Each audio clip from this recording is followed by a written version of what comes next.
Hello, welcome back to the U.S. History Final Exam Review Study Guide. This is for Unit 2, and I will begin with going over question 2. For question 22, number 1 is who won the French and Indian War? The British and its colonies won the French and Indian War. Number 23, what was salutary neglect? Salutary neglect was when the British ignored its colonies and allowed them to rule or govern themselves. Number 24. Why did British policy towards its colonies change after victory in the French and Indian War? They have to get rid of the policy of salutary neglect, or you could say they needed to tax in order to pay war debt. 25. What was the first tax law passed by the British Parliament upon its colonies? The first tax law passed upon the British Parliament upon its colonies was the Sugar Act. Number 26. Which colony was considered the center of Patriot rebellion from Great Britain? This was Massachusetts. 27. What was the name of the radical patriot group that advocated violence for their cause? The Sons of Liberty. 28. Where were the shots heard round the world? These took place at Lexington and Concord.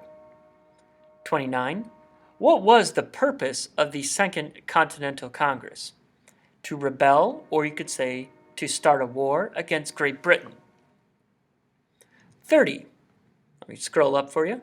Number 30. The Second Continental Congress was famous for passing what document?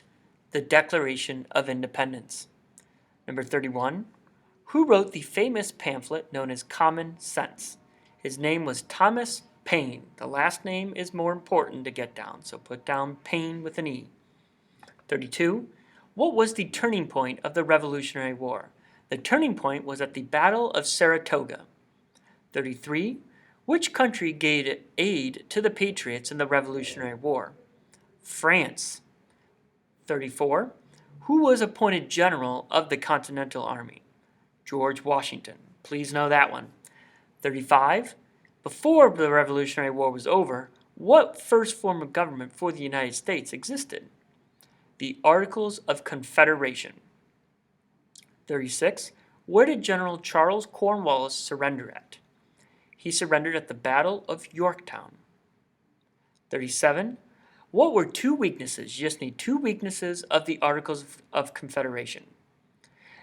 No power to tax, no standing army, 100% agreement to change, and no interstate trade regulation.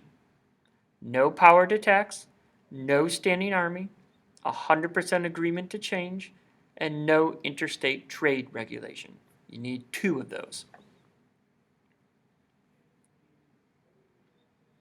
To finish up with Unit 2, number 38. What new government was created in 1787 to replace the Articles of Confederation? Please know this. Should be an easier one. The U.S. Constitution. That is where I'll end this video. To get Units 3 and 4, please see that video.